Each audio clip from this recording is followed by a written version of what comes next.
Hello everyone, this is Wasim from Edureka, and in this session we will be focusing on variables and data types in Python.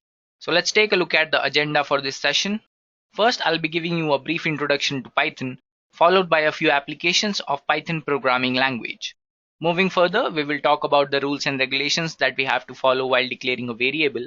After we are done with that, we will talk about various variable data types that we have in Python, and we will also run a few examples in the Jupyter notebook as well. And finally, I will sum up this session with type conversion. I hope you are clear with the agenda. So let's quickly move on to introduction to Python. Python is a general purpose programming language which has become so popular among the developers nowadays. So let's understand what makes Python unique, or what has made it popular among the developers. First of all, Python is a high-level interpreted language, which means it does not require any compilation, just like PHP or JavaScript. Python has a very clear syntax and readability, which has made Python very easy to learn. It is almost as easy as writing a program in simple English language. Everybody can learn Python. Even children going to school can learn Python. It is that easy. We can use Python as an object-oriented programming language, or we can also use it as a procedure-oriented language as well. One more thing with Python is that we can run it on different platforms. For example, we can run it on Windows, we can run it on Linux, we can run it on Mac as well. Now let's suppose you're writing a program in Java and you have to write 50 to 60 line of codes. But what if I tell you you can do the same thing in Python with lesser line of codes, maybe 10 or 15 line of codes? Yes, it is possible. And this has given Python an edge over other programming languages, and that is the reason why people are switching over to Python, because they don't want to put effort into development of complex programs. They want to put the effort at the implementation part, and that is where Python actually delivers. Now let's talk a little about the history of Python. It was created in 1991 by a Dutch guy named Guido van Rossum. It has a rather funny story attached to its name also. So our creator here was very fond of a comedy series called Monty Python. So therefore the name has come from over there. Now let's talk about a few applications I have listed for you guys. Let me tell you guys, we have web frameworks in Python. For example, we have Django or we have Flask as well, which we can use for server-side web development. We also have a wide variety of Python libraries at our disposal, which we can use for general purposes. For example, we have a tkinter Python library that we can use for GUI-based desktop applications or for software development as well. With the easy syntax that we have in Python, we just have to focus on the creativity part. We don't have to worry about making any mistakes in the syntax or any of that sort. We can also use Python for databases to update or modify the value in the database. For example, we have MySQL, which is the most popular open source database, which we use for storing the Python data. As I've already told you guys, Python is an interpreted language. So what it means is, it does not require any compilation, which makes it perfect for scripting. We can write long Python scripts for code reusability and automation of tasks.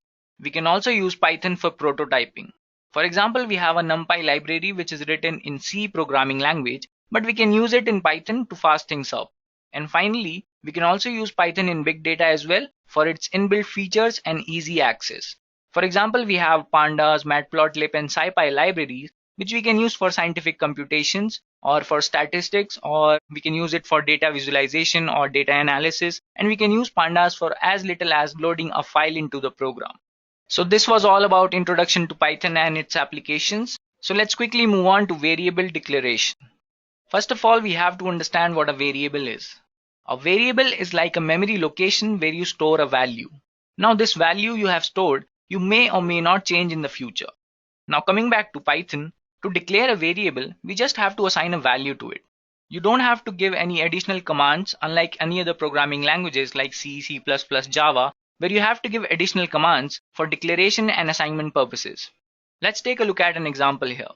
We have two variables x and y, and we have assigned values to each of them. We have given 100 to x and Edureka to y. So this is actually how you create a variable in Python. Now when I print these variables, I am going to get the output as 100 and Edureka. You can also perform operations on these variables using the arithmetic operators. You can perform addition, multiplication, subtraction, or division as well. Now let's try to understand this in the Jupyter notebook as well.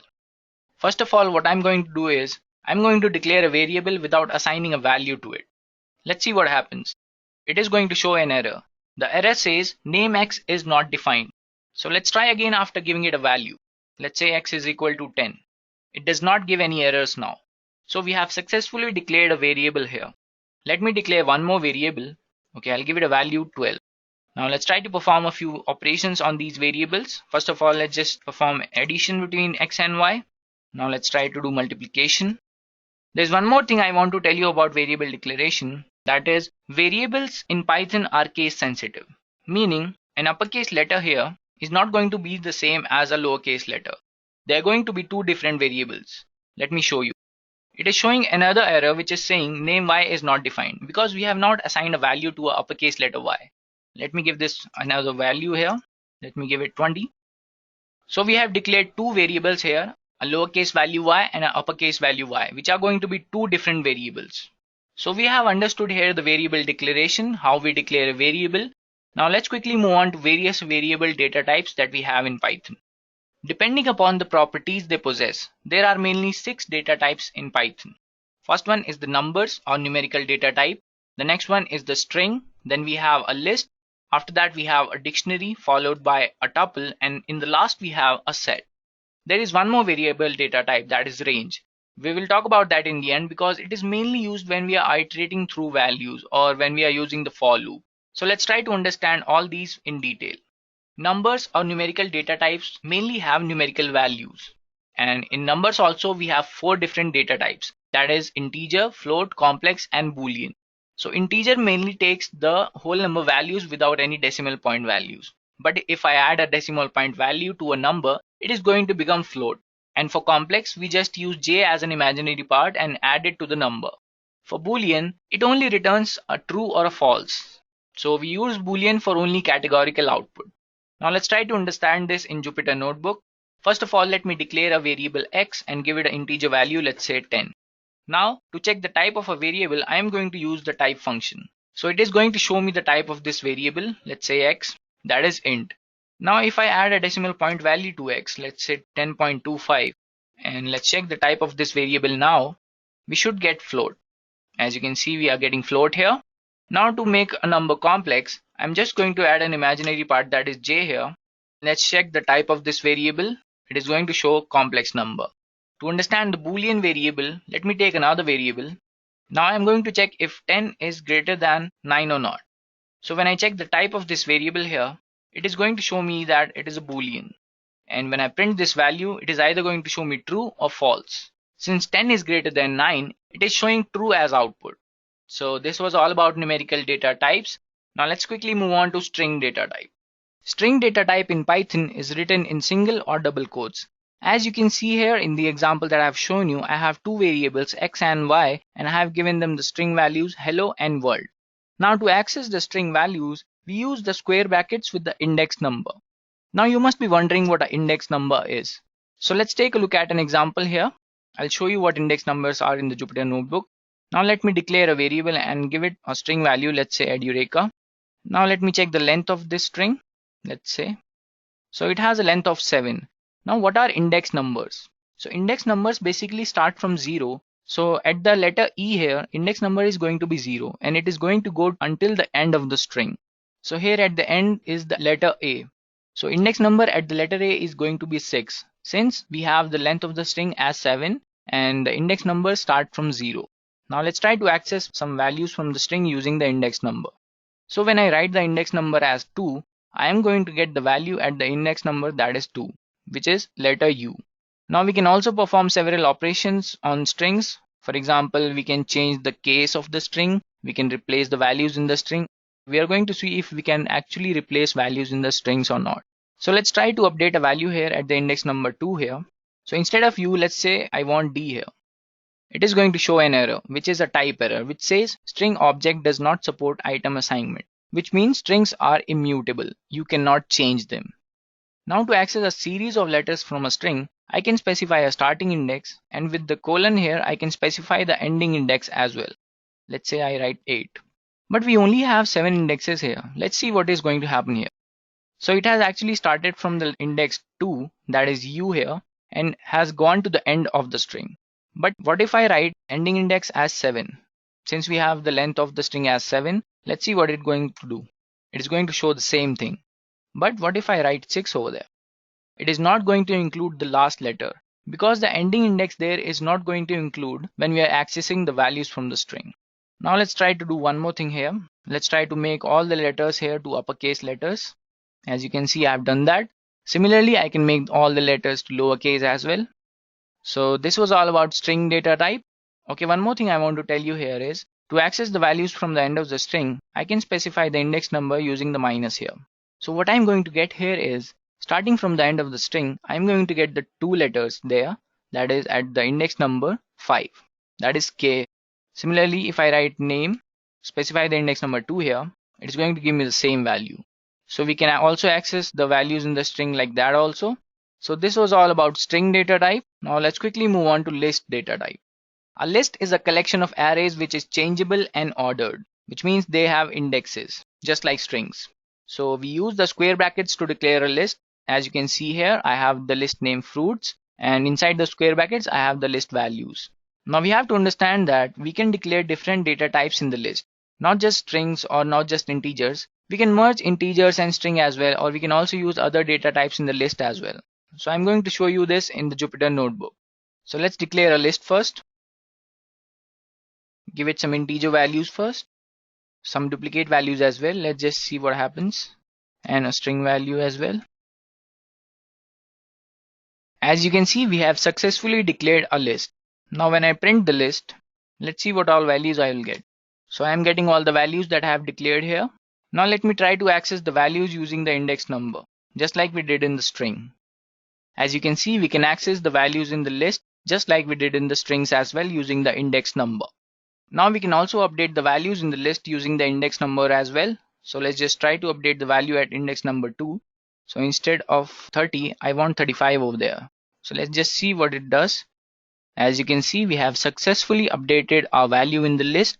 Now let's try to add a value using append. So what append does is it will add the value at the end of the list. Now let me show you. So there is a value at the end of the list that we have added using the append function. Now what if I want to add the value at the middle of the list using the index number? So what I'm going to do is I'm going to use the insert function, specify the index number and give it a value. Let's just say 100. Now when I print the list, as you can see at the index number 5, I have added 100 as our value. So the difference between the insert and append is that using the append you can only add the value at the end of the list. But when you're using insert, you can add the value specifying the index number. Now let me do a few operations here. Let me try to reverse the list here using the reverse function. Now when I print this, the list is reversed. So this was all about list here. Let's quickly move on to dictionary now. A dictionary is a collection just like a list, but it is unordered, changeable and indexed. So we have a key value pair in a dictionary, and we can use the keys as indexes because they are unique, but the values in the keys can be duplicate. As you can see in the example here, I have the dictionary name as animals, and in the curly brackets I have declared the key value pairs. So let's try this in the Jupyter notebook as well. So I'll declare a dictionary here. Let's just say courses is my dictionary. Inside the curly brackets I will get key values. Let's just say 1 and give it a value, comma, key value that is 2, and then I'll give another value. Let's just say data science. I can give string values in the key as well. So I'm going to write here machine learning. Now let's see if we have successfully declared our dictionary. Yes, we have. Let's try to print the dictionary now. As you can see, I am getting all these values with key value pairs. Now I can access the values in the dictionary using the keys as indexes. I'll just write third over here. As you can see, I'm getting the value at the key that is third. Now for the similar purpose, I can use the get function and specify the key value there. It is going to show me the same value. Now to update a value in the dictionary, I'm just going to write the index number, that is our key value here. So instead of machine learning, let's just say Hadoop I'll write. So when I print the dictionary now, it is going to show me an updated value. Also, I can add the key value pairs using the square brackets. I'll just specify the key value. Let's just say 4 here.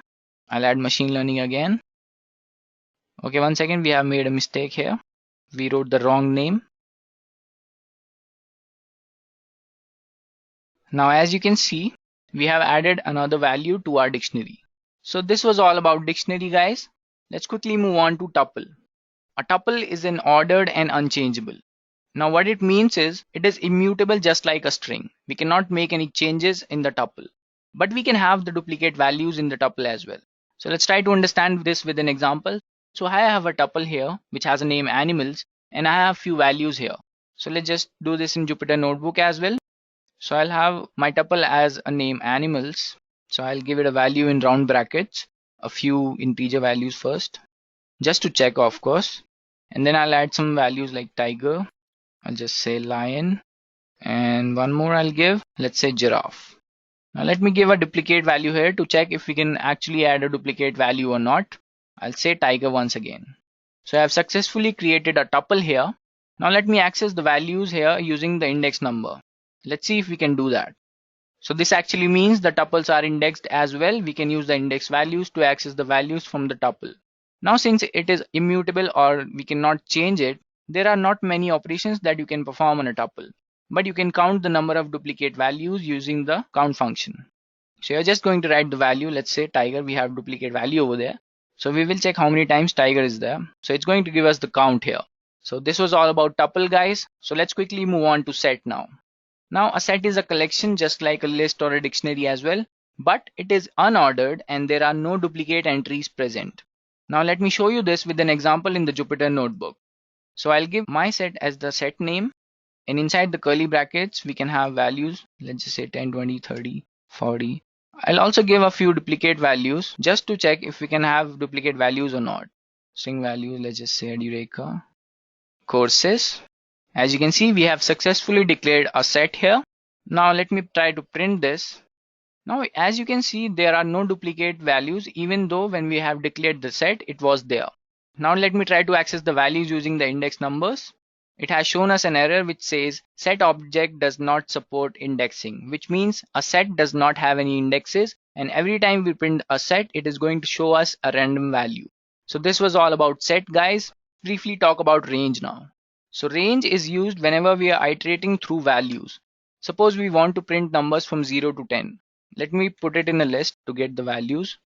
So what I'm going to do is I'll just write 11 over here, and it is going to give me the values in the list, that is from 0 to 10.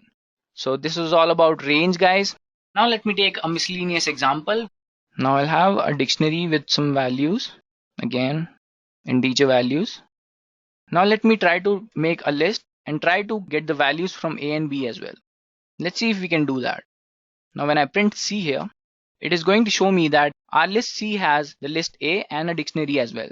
So which shows you can actually make a list with other data types. For example, you can actually incorporate a dictionary over there. You can also do that with a tuple or a set. And if you want some value that you don't want to change in the future, you can actually make it a tuple and declare it in a list so that you cannot change that value in the future. For example, if you don't want to access any value using the indexes, you can make it with a set so that it does not have any indexes. So that is all about data types, guys. So there is one more topic that I want to talk about, which is type conversion. Now suppose we have an integer here that has 10 value, and we have a string as well which says, now when I try to add these two variables name and x, it is going to show me a type error which says unsupported operand types. Now for this error I am going to do a type conversion here. So let's quickly talk about type conversion before moving on to the example. So type conversion is basically when you convert a type of a variable to another data type. So we have all these functions here which will convert the data type into their respective counterparts. Now let's try to look at the example now. So we are getting an error here. But what if I change the data type of integer into string? Am I going to get the same error again or not? Let's just see. We're not going to get any errors. So this is what is all about type conversion. Let me show you one more example. So we had a dictionary over there that is with the name B. What I'm going to do is I'm going to use the list function and specify B over there. So I have actually converted our dictionary into a list. So this is what is type conversion all about. Now we have come to the end of the session, guys. If you have any questions, you can mention them in the comment section below and we will be happy to get back to you. Thank you and have a nice day.